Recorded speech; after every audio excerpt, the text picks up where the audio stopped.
आप उदाहरण देकर कहते हैं कि कबीरा वैद बुलाइया पकड़ के देखी बाँ, और वैद न वेद न जाने ही मेरा करक कलेजे माँ। कहते हैं डॉक्टर बुलाया, डॉक्टर ने नाड़ी देखी, बाँ पकड़ के, पहले ये थे थर्मामीटर हाथ से देखा करते हैं, और वैद कहता है इसका कोई बीमारी नहीं और रोज सूखते आवे। कहते हैं कबीरा वैद बुलाइया पकड़ के देखी बाँ, और वैद न वेद न जाने ही मेरा करक कलेजे माँ। उस परमात्मा की और यहाँ के दुखों का जो दुख है, यहाँ के दुखों को देख देख कर कुत्ते ने देखे खाज किधर कीड़े पड़ रहे उसके हैं, किसी खाज लग रही है। ये भी पहले आप जैसे अड़े चौड़े हो कांडे थे और बढ़िया बढ़िया सूट गाड़ के चल रहे थे, भक्ति करी को नाच बिरान माटी करवा ली। तो ये बातें उनको तुरंत याद आने लग जाएंगी जिनकी आंखों का मोतिया बिंदु का ऑपरेशन हो गया, अर्थात जिनको तत्व ज्ञान हो गया। अब तो हम देखते हैं कुत्ते हैं, गधे हैं, सुअर हैं, बैल है, जोड़ रखा गाड़ी में, भर रखा सामान, चलता नहीं था, दे लट्ठा गद्दा है गधोरी उस पर। तो हमने सोचा ये तो ऐसे बनते रहेंगे और हम ऐसे ही मनुष्य बने रहेंगे। काल ने ऐसी बुद्धि भ्रष्ट कर रखी हमारी, क्योंकि ज्ञान है नहीं। ज्ञान हो तो हम ये नहीं सोच सकते, क्योंकि यहाँ तो प्रत्येक प्राणी का अपना किया कर्म इसको मिलेगा। आज मनुष्य है, भक्ति ठीक की नहीं तो अगली योनियों अन्य प्राणियों की योनियों में जाएगा ही जाएगा। तो फिर ये बातें, यहाँ का यो कष्ट, किसी की किसी का हाथ कट रहा, किसी की टांग कट गई, कोई अंधा हो रहा, किसी का बेटा मर गया, किसी की बेटी मर गई, एक परिवार में 2-2 3-3 इकट्ठे मृत्यु हो रही है। अब उस परिवार के स्थान पर आप अपने को सोचकर देखो जो जश्न मनाने की तैयारी में है, तो फिर ये बकवादें अब पलट जाएंगी। 90% जो हम वेस्ट करते हैं अपना समय इस पेट के लिए और इस संसारिक इन बकवादों को जोड़ने के लिए, ये 90% अपने आप शांत हो जाएगी। ना दहेज लेंगे ना देंगे। किसी के 2 कन्या हो जाती है, उसको नींद आनी बंद हो जाती है। ऐसा हमने अपने आप एक मकड़ी वाला जाल फैला के आप पे फंस बैठे उसमें दहेज के चक्कर में, क्योंकि हमें ज्ञान नहीं। हम किसी से आज पैसा लेते हैं, अगले जन्म में वो पैसा वापस देना पड़ेगा। किसी ने मान ले किसी को दबाव देकर दहेज का पैसा ले लिया, या वैसे 2 नंबर के काम करते ले लिया, लेकर दिया नहीं, अगले जन्म में वो पूरा करना पड़ेगा। किसी का गधा बनकर देना पड़ेगा, किसी का भैंस बनकर देना पड़ेगा, और या फिर अगले जन्म में वो दामाद बनकर ले जाएगा जिसको आज तुम दामाद बनकर ले रहे हो। तो इस पंगे में अनजान व्यक्ति दिया करे। परमात्मा ने जो आपको देना है वही देना है, आपके प्रारब्ध में लिख रखा है। उसमें आप अगर फेरबदल करने की चेष्टा करोगे, दूना दुख उठाओगे। फेरबदल भी परमात्मा ही कर सकता है। शास्त्र अनुसार साधना करने से आपके भाग्य में ना होगा वो पुण्य, और परमात्मा करवा कर या अपने कोटे से देकर आपको यहाँ होटल वाली सुविधाएं अवश्य देगा, पर अधिक नहीं मांगनी चाहिए। तो ऐसे नानक साहब जी से किसी ने प्रश्न किया, क्योंकि नए नए भक्त बहुत जाते रहते हैं। कहते हैं हे गुरुदेव, हे परमात्मा, आप हमें कभी खुश नज़र नहीं आते, आप खोए खोए से रहते हो। तो नानक साहब जी कहते हैं भाई क्या बताऊं। कहते हैं ना जाने काल की कर डारे, और किस विध ढल जा पासावे, और जिनाते सरते मौत खुड़क दी उनानू केड़ा हासावे।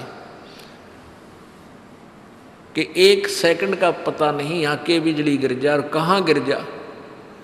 जैसे सन 2000 की बात है, पूरा भारतवर्ष गणतंत्र दिवस 26 जनवरी मना रहा था। उधर से गुजरात के अंदर एक जबरदस्त भूकंप आ गया।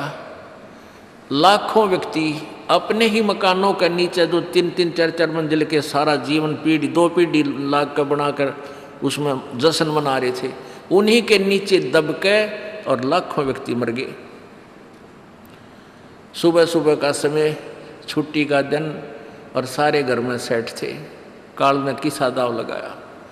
तो यहाँ परमात्मा कहते तुम तो बालक हो, बालक कति डरते नहीं जरा से भी। डर जब हो जब आपको ज्ञान हो, और ज्ञान हो सत्संग से।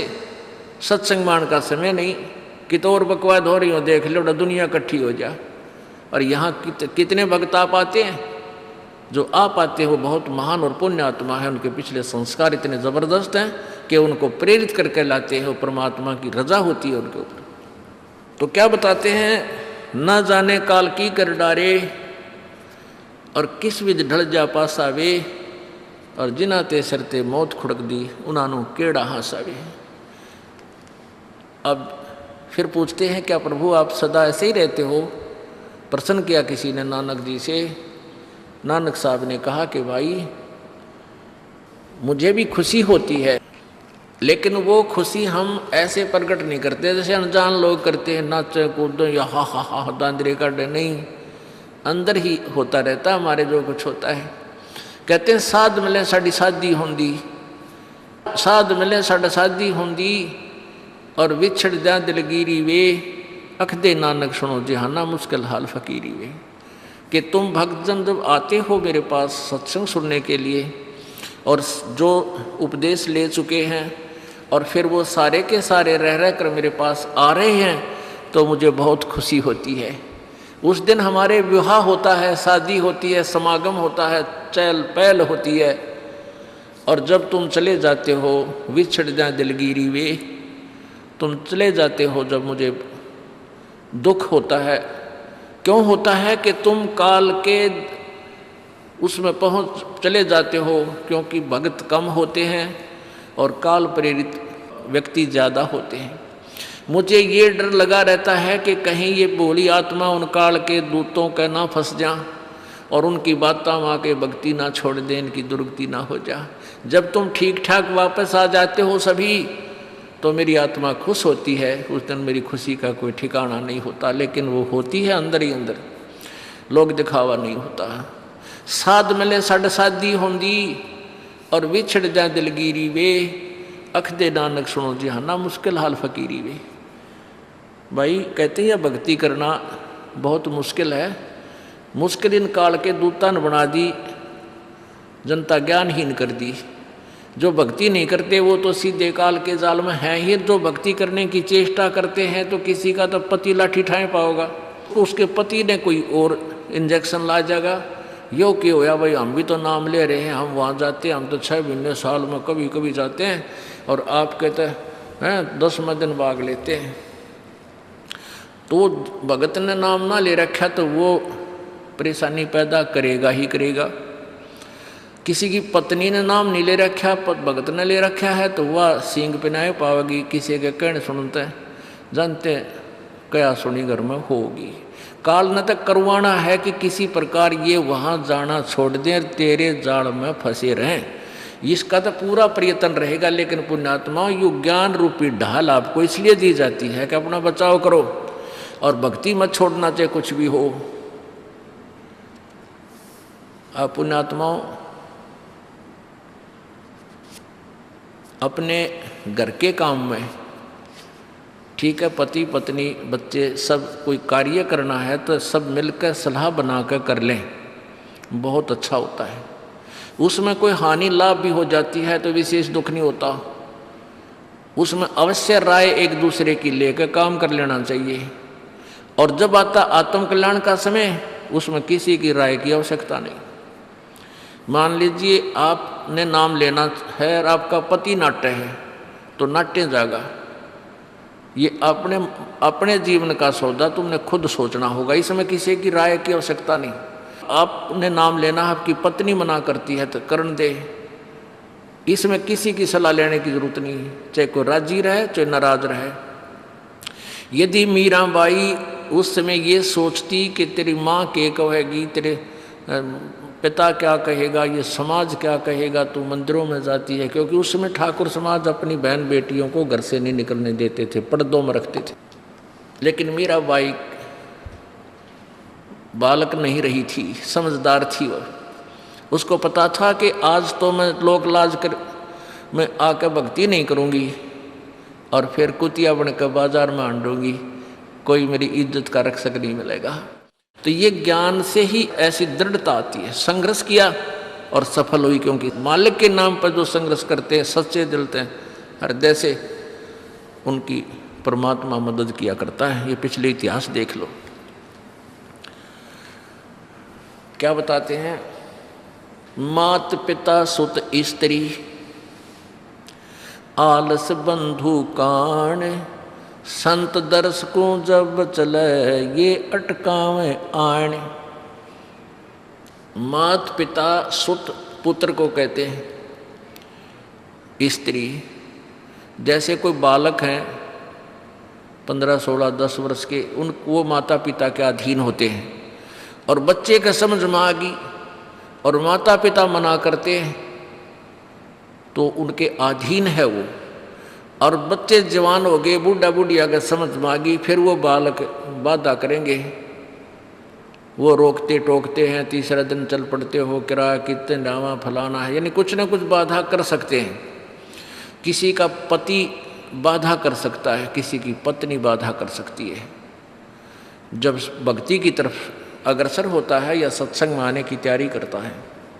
या फिर आलस बंधु कान, आलस माने आप ढीले गोडे छोड़ दे, फिर देखांगे इबका नहीं जाता, सर्दी घनी है, गर्मी घनी है।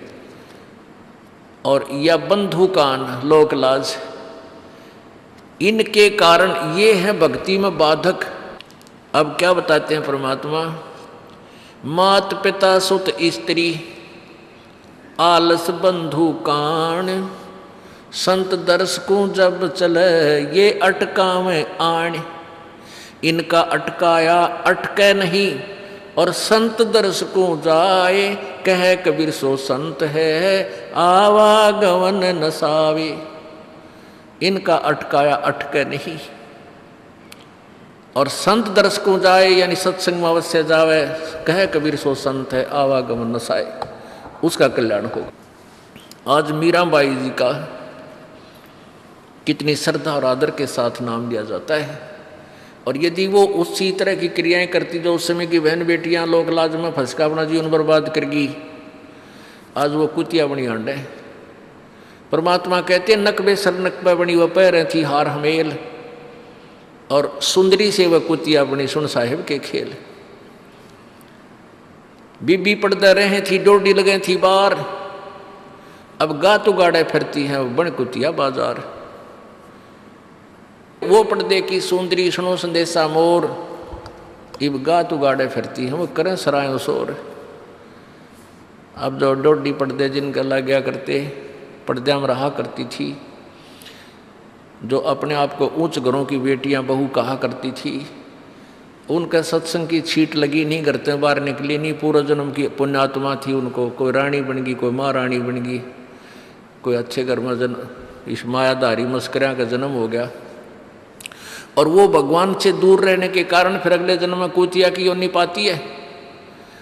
तब तो पर्दों में रहती थी, उंगली भी ना दिखने देती, किसी बाहर कहीं हमारी बेइज्जती ना हो जा, मेरी पत्नी जो है सत्संग में चलेगी तो इज्जत का नाश हो जाएगा। और वह इज्जत फिर उगाड़ी अंड है कुतिया बनकर। कहते हैं नकबे सर नकबा बनी पैर थी हार हमेल, 1-1 लाख के गहने पहरा करती, आज वो सुंदरी से कुतिया बनी देख साहिब के खेल। तो पुण्यात्मा ये इन बातों से डर लगना चाहिए। इन बातों से डर लगने लगेगा, मालिक में रुचि बनेगी और भजन करने को दिल करेगा। और ये लोग दिखावा जो ड्रामा है, नाचा कूदी, ये बकवाद मन में आवे को नहीं, ये कहने की आवश्यकता नहीं पड़े। दास ने कैसा मत करियो, हाँ कहना तो पड़ता है एक बार बालक को, कुछ दिनों के बाद फिर आपकी रुचि ना बढ़े। इतना तो इस दास को विश्वास हो गया है कि परमात्मा के बच्चे भगवान को पहचानने लग गए, क्योंकि अब शिक्षित समाज है। आपको नाम दिया जाता है, नाम देने से पहले सब नियमों से परिचित कराया जाता है। और हमने ये पुस्तक बनाई है भक्ति सौदागर को संदेश, इसके प्रथम अध्याय में ही हमने नियमों का पूरा विस्तार से विवरण दिया है कि कोई भी पुण्यात्मा इस आश्रम की तरफ आएगा तो पहले तैयार होकर आवे। पहले क्या होता था कि भक्तजन समझाते थे नाम ले लो तुम्हारा कल्याण हो जाएगा, बड़े सुख होते हैं, यहाँ आ जाते थे उपदेश लेने। और यहाँ आकर के हम फिर उनको लिस्ट दिखाते थे, ये नियम निभाने हैं, तो बात जाते थे कि नहीं हमारा भी ये नियम नहीं नंबर। क्योंकि वो उल्टे रंग में रंगे हुए वो सारे। तो अब उनको पहले ये लिख कर दे दिया कि तुम तैयार होकर आ जाना, तुम्हारा मन मानने तो आना, क्योंकि कल्याण होगा इस मर्यादा में रहने से। तो अब ये दास देख रहा है कि अब कितना डर लगता है बहन बेटी भाइयों को, बच्चों को। अब वो कहीं, क्योंकि समाज हमारा जो है सारा का सारा समाज काल प्रेरित है, उन्हीं क्रियाओं को कर रहा है जो ना करने वाली होती हैं। और हमारा भक्त एक घर में एक व्यक्ति ने नाम ले लिया और 5-6 व्यक्ति वो सारे शास्त्र विरुद्ध साधक हैं, तो उनके साथ संघर्ष बनता है बेचारे का जा करके। फिर भी वो इतना दृढ़ है, डरता है, आकर पूछता है जी मेरे पे ऐसी गलती होगी, मेरा नाम तो खंड नहीं हो गया, आगे से नहीं करूँगा। तो कहने का भाव ये है कि पहचानने लग गए तुम परमात्मा को और संघर्ष करना सीख गए, आप सफल होगे, देख लेना एक दिन। ये नाखून पालिश लगाते हैं, ओठों पर इसी बूंदी शक्ल बना लेते हैं, लाल वो लगा कर लिपस्टिक, इतना बेहुदी शक्ल बन जाती है। कहते हैं अब ऐसी मर्यादा बन गई, बहन बेटियां कहते हैं कि हम ऑफिस में जाते हैं तो ये लिपस्टिक वगैरह नहीं लगाते, नेल पेंट नहीं लगाते, तो क्या कहते हैं उस दूसरे कि तुम्हारे घर में कोई मर गया क्या? अरे थारा गजब भैया, ये बकवाद करने तो सारे जी जाओगे तुम, अकल खत्म होगी। यानी एक मर्यादा बन गई, जो ऐसे उल्टे काम ना करे उसने हे समझन लागे। निरंजन धन तेरा दरबार जहाँ तनिक नहीं न्याय विचार, सारे उल्टे काम में राजी रहे। लेकिन हमारी बेटियां अब संघर्ष करती हैं कि हाँ उनको ज्ञान हो गया, वो तो बालक हैं, कुछ भी कह सकती हैं। तो अब हम सबको बताते हैं ये ऐसा नहीं करना, क्योंकि पहले हमारा ज्ञान गाँव में ज़्यादा चला था। इस दास ने गाँव में जाकर प्रचार किया, तो वहाँ तो ये था को ना लिपस्टिक का फंड था, ना कोई नाखून पालिश लाया करती, मेहंदी मुंदी ला लेती, त्योहार वो भी मना कर दिया हमने, समझा दिया कि इसका कोई फ़ायदा नहीं है, अपना भक्ति करो। तो वो तो सब एक साधारण सी बात ही छोड़ छाड़ दी। अब शहरों में फैल गया परमात्मा का जो ज्ञान है। अब शहरों से जो बेटियां आती हैं वो सारे तो नाखुना निशी बुरे हाल तो सनाए पाओगी।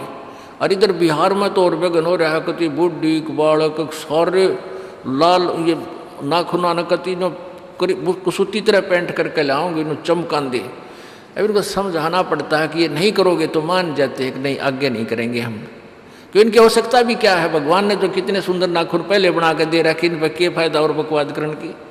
तो मालिक ने जो अंग दे रखे हैं वो बहुत अच्छे बना के दे रखे हैं, इसमें हमको फेरबदल करें, ये हमारी वो लोग दिखावा मेकअप है, इसकी हमें आवश्यकता नहीं। अब तो हम आपको बता रहे हैं, समझा रहे हैं पहली बार, फिर आप पे सियाने हो जाओगे, आपकी अब पर रुचि ना करे। जैसे नानक साहब कहते हैं, ना जाने काल की कर डारे किस विध डल जा पासा वे, जिना के सरते मौत खड़क दी उन्होंने के डांसा वे। अब प्रसंग था कि साध मिले साड़ी शादी होंगी और भी छड़ जा दिलगिरी वे, अख दे नानक सुनो जहाना ये मुश्किल हाल फकीरी वे। तो नानक साहब क्या बताते थे कि तुम जाते हो यहाँ से सत्संग सुनकर और वहाँ आप ऐसे समाज में जाते हो जो सब काल प्रेरित होकर के वो साधनाएं, वो क्रियाएं, वो ड्रामाबाजी करता है, जिससे मुझे डर लगा रहता है कि कहीं आपकी क्रियाएं भंग ना हो जाएं और आप काल के मुंह में चले जाओ।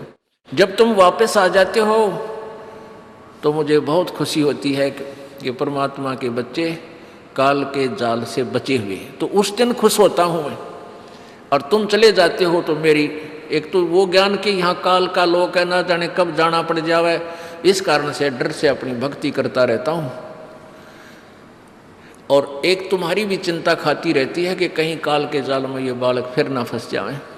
तुम वापस आ जाते हो एज इट इज़, तो फिर मेरी खुशी का ठिकाना नहीं रहता। साध मिले साड़ी शादी होंगी, साध यानी साधु संत, ये भक्त आप साध हो, साधु माने जो साधना कर रहा है, और साधु सोए जो सीधा चाल है, यानी जो और लोग दिखावा बकवाद नहीं करता, शराब मांस तम्बाकू नहीं पीता और मेकअप वगैरह शरीर के वापस जरूरत नहीं। कहते पति भरता भावानी चोम चटक श्रृंगार, जो पति भरता यानी जिसने केवल अपने पति से ही लगा हुआ है, फिर उसने बकवाद करने की क्या आवश्यकता है। तो कहने का भाव यह है कि हम सच्चे ढंग से जब लगेंगे फिर हमने अब पे इच्छा ना हो किसी वस्तु की। परमात्मा कहते हैं इस काया का गर्व ना करियो के काला के गोरा रे, और बिना भजन इसका कुछ काम ना आवे, चाहे एतर छड़को चारों ओर रे।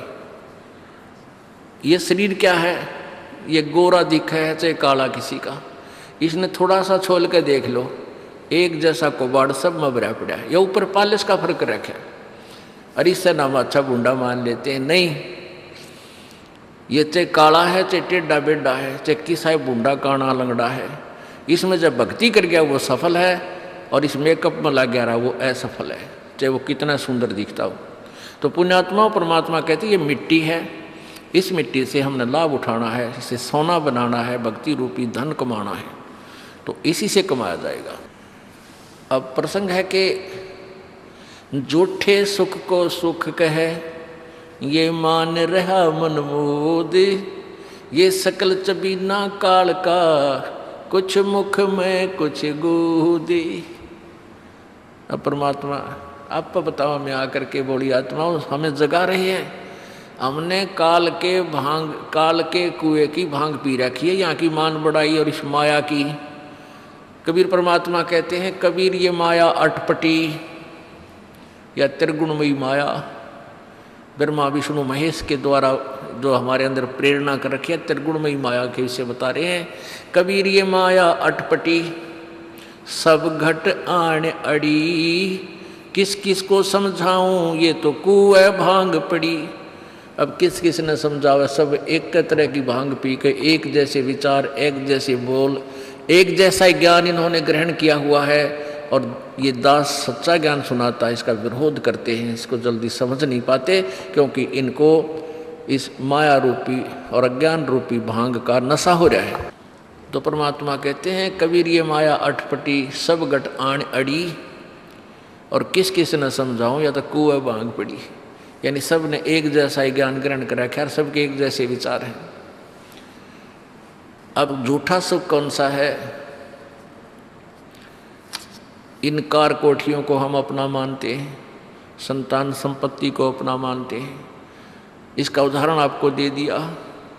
परमात्मा कहते हैं राम नाम कड़ुआ लगे और मीठे लागे दाम, दुविधा में दोनों गए भाई, माया मिली ना राम। माया तो मिले को नहीं, यानी मान लीजिए आपके पास अरबों संपत्ति अरबों हो भी गई तो वह तेरी नहीं, आपको 2-4 रोटी सुबह 4 रोटी शाम है, और एक वर्ष में गणे 4 कपड़े कुर्ते पजामे बहुत, एक वर्ष में खत्म, अब पाटे को नहीं, ऐसा काम रह रहा आजकल, और 2 जोड़ी चप्पल कुर्ते जूते, और एक खाट का स्थान, एक चारपाई आ जा, गणी 2 आ जा, जितने एक परिवार एक व्यक्ति को एक चारपाई। कहने का भाव ये कि ऐसा सीमित सा मकान, इतने की आवश्यकता आपको है, और बाकी पैसा आपके पास, उसने कहे सिर में मारोगे, क्या करोगे उसका। अब या तो कि तो बकवादा में लावेगा, कि तो शराब पीवेगा, कि तो और कोठी खरीद कर गिर देगा, उस पर कोई कब्जा कर लेगा, फिर लट्ठा मुकदमे होंगे, या कोई ले लेगा रिश्तेदार या कोई मित्र बन कर फिर दे को ना, फिर खेचा तानी रात ने नींद आओ ना, वह रखेगी बेगन में पात्रे, वो माया तने जीर्ण नहीं दे। और माया तो परमात्मा कहते हैं इस जीव की सबसे बड़ी शत्रु है, जो भगवान से दूर करे। अभी झूठे सुख को सुख मान लिया, कार कोठी होगी, बढ़िया व्यापार बिजनेस या कोई नौकरी होगी, तो भगवान से 100 कोस दूर है वो प्राणी। कोई एक आध पुण्यात्मा इसे प्रेरणा होकर आ जाता, वो तो फॉर एग्जाम्पल होते हैं। तो परमात्मा कहते हैं इसे सुख का आग लगे जो भगवान से दूर करे। परमात्मा कहते हैं वो दुख अच्छा हमारे लिए जो परमात्मा के चरणों में हमें लगाए रखे। कबीर साहब कहते हैं सुख के माथे पत्थर पड़ो जिससे नाम रट देते जावे, और बलिहारी वो दुख जो पल पल नाम रटावे। कि हे परमात्मा इसे सुख की हमने जरूरत नहीं, जो भगवान से दूर करे। पत्थर पड़ो इसे सुख के ऊपर, और बलिहारी उस दुख के जो पल पल नाम रटावे। जैसे भक्त नाम ले रखा किसी ने और उसको कोई पीड़ा हो जाती है, चिंता शुरू हो जाती है उसको, हे भगवान कदे कैंसर ना हो जा, हे परमात्मा कोई और ऑपरेशन ना बन जा। तो वहाँ तक जाता है जहाँ डॉक्टर के पास, और भगवान याद रह कर आता है, और वहाँ जाकर डॉक्टर करता है अल्ट्रासाउंड और एक्सरे वगैरह करके बता देता है कि आपको वैसी कोई खास बीमारी नहीं है, नॉर्मल सी है, ये दवाई लो ठीक हो जाए। उसके बाद फिर परमात्मा के गुण कितने गाता है वो। जो भक्ति से दूर हैं वो तो भूल भाल जाते हैं, उनको तो परमात्मा याद आता है, कोई ना डॉक्टर दिखे। और पुण्यात्मा जो भक्ति करते हैं उनको डॉक्टर नहीं भगवान पहले दिखाई देता है। पुण्यात्मा, आपके प्रारब्ध में, आपके संस्कार में मृत्यु है और कैंसर से है, और वो होगी, नाम ले रखा आपने, और डॉक्टर ने भी डिक्लेयर कर दिया कि कैंसर है भाई। पीछे आपको उदाहरण दिया था, एक लड़का रोहतक से, इकलौता पुत्र, और 10 साल के बाद पुत्र प्राप्ति हुई, और उस लड़के का कान में कैंसर बता दी, PGIMS रोहतक तक। उन डॉक्टरों ने फाइनल कर दिया और उसका पूरा डाटा अपने मोबाइल में नोट कर लिया कि इसका ऑपरेशन करवा ले और दिल्ली ले जा, हम नहीं कर सकते। वो रोता हुआ यहाँ आए। अब क्या है कि ये काल बड़ा उस्ताद है, थोड़ा सा सुख होते ही भगवान ने भूलन लाग जाए। वो 5 महीना में आए हमारे पास रोहतक से, जबकि आए महीना आना चाहिए था। 5 महीने में पता करा भाई कितने दिन में आए, वो 5 महीने वाला गेला। हमें भी ज़्यादा खींचातानी करें भाई इतना लेट क्यों हो गया, तो भगवान ने नहीं चाहिए तो फ़ायदा क्या होगा। ये कुदरती है, जब इस महीने 2 महीने में आपका प्रेरणा नहीं उठी, लोर नहीं उठी आने की, तो फिर भक्ति कहाँ चल रही है आपकी। बंधन तोड़ कर आ जाओगे जिसके अंदर भक्ति चल रही है, चाहे कितनी दूर भी क्यों नहीं है इंसान।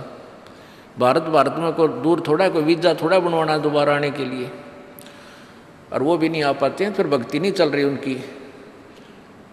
तो फिर रो दोनों, और लड़का भी रो और उसकी पत्नी भी रो, उसका बाप भी, दोनों। वो लड़का छोटा ही था, 12-13 साल का। कहने लगे जी कैंसर बता दी, हमारा इकलौता पुत्र है। बुरा हाल, मेरी नहीं सुने, रोए रो। वहाँ बेटा बात सुनो, आप दोबारा चेक कराओ और पूरी श्रद्धा रखना मालिक में। आप दोबारा ऑपरेशन कराने से पहले चेक जरूर करा लेना, ऑपरेशन नहीं मना करता मैं, और ऑपरेशन भी मालिक की दया से सफल होया करे इसी बूंदी बीमारी का।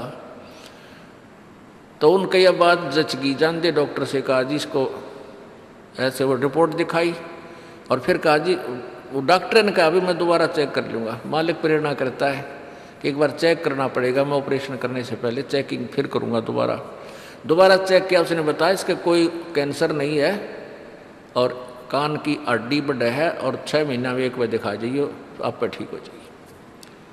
अब पुण्यात्माओं, अब उस परिवार को भगवान कितना प्यारा लगेगा, कितनी श्रद्धा बढ़ेगी।